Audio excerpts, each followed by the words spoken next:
अगला टॉपिक है प्रतिरोधों के संयोग, कॉम्बिनेशन ऑफ रेजिस्टेंस।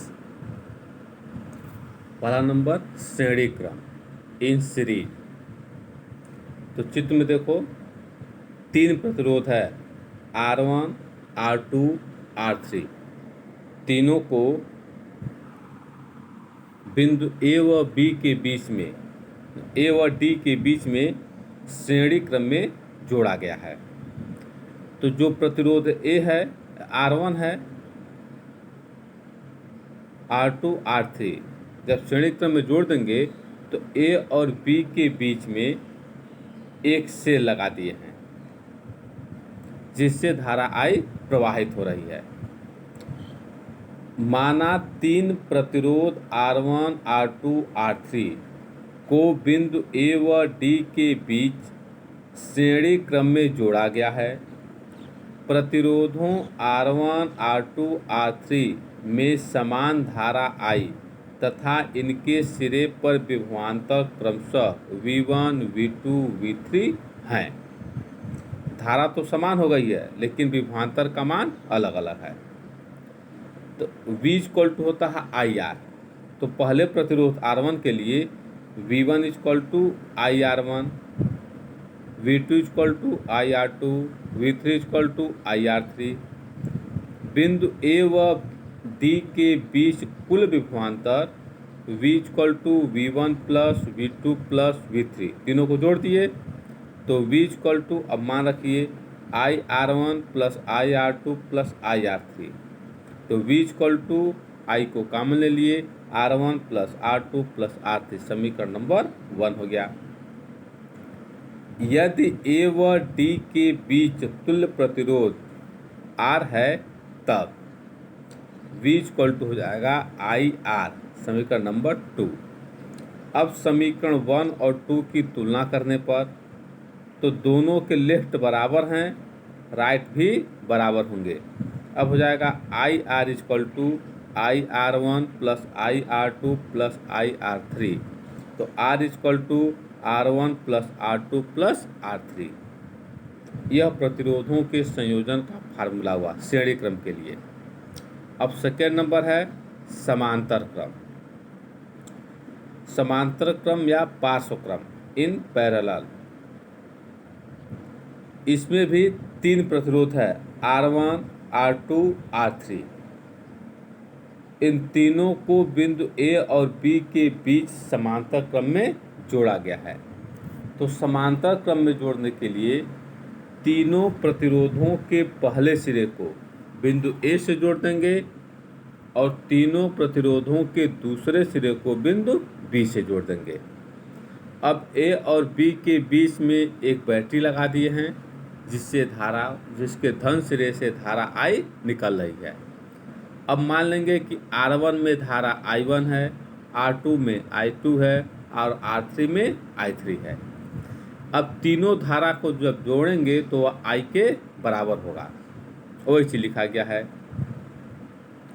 माना 3 प्रतिरोध R1, R2, R3 को बिंदु A व B के बीच समांतर क्रम में जोड़ा गया है। प्रतिरोधों R1, R2, R3 के सिरों पर समान विभवांतर V तथा इसमें धारा क्रमशः I1, I2, I3 बहती है। तो I1 equal to V upon R1, I2 equal to V upon R2, I3 equal to V upon R3। परिपथ में मुख्य धारा I equal to I1 plus I2 plus I3, तीनों को जोड़ दिए equal to V upon R1 plus V upon R2 plus V upon R3। अब यहाँ से V को कॉमन ले लेंगे तो I equal to V 1 upon R1 plus 1 upon R2 plus 1 upon R3। यह होगा समीकरण नंबर 1। यदि बिंदु A व B के बीच तुल्य प्रतिरोध R है तब I equal to V upon R, समीकरण नंबर 2। अब समीकरण 1 व 2 की तुलना करने पर फिर दोनों के लेफ्ट बराबर हो गए तो राइट भी बराबर हो जाएंगे। तो V upon R equal to V 1 upon R1 plus 1 upon R2 plus 1 upon R3। V से V कैंसिल हो गया तो 1 upon R equal to 1 upon R1 plus 1 upon R2 plus 1 upon यह तुल्य प्रतिरोध का फार्मूला हो गया। अब वैद्युत ऊर्जा, इलेक्ट्रिक करेंट। देखो वैद्युत ऊर्जा क्या है? यदि किसी तार में आई एम्पीयर की धारा 30 सेकंड तक प्रवाहित की जाती है, तब आवेश Q इक्वल टू होता है IT।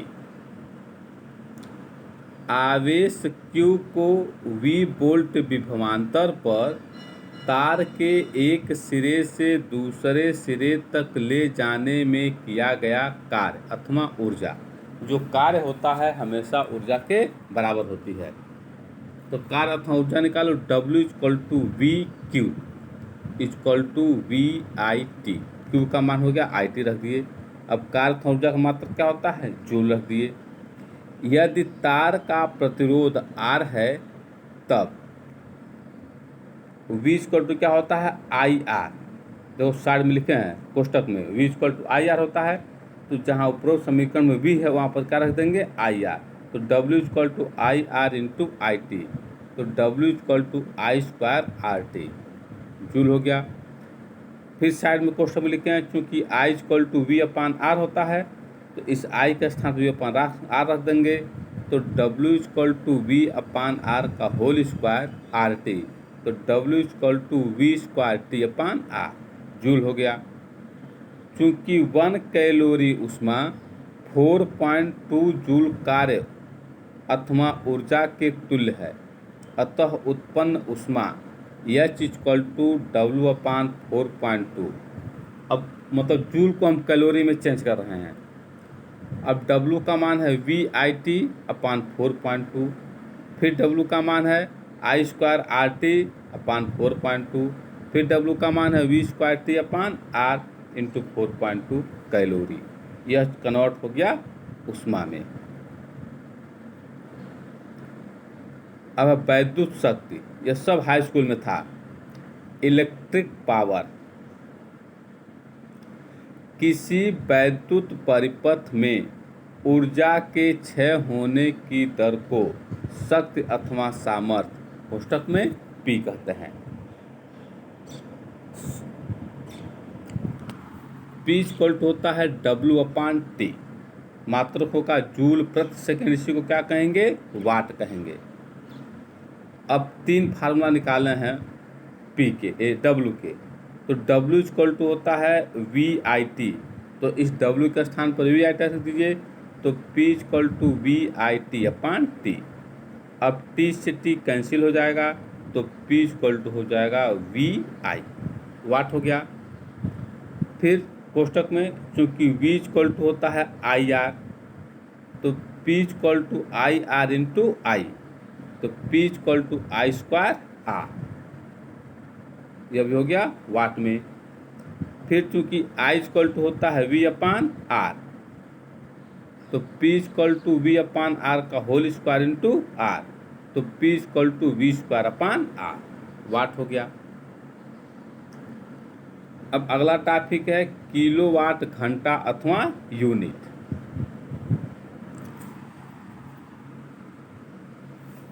किलोवाट घंटा अथवा यूनिट क्या होता है कि जो घर का बिजली का बिल उठता है वह हमेशा यूनिट में आता है।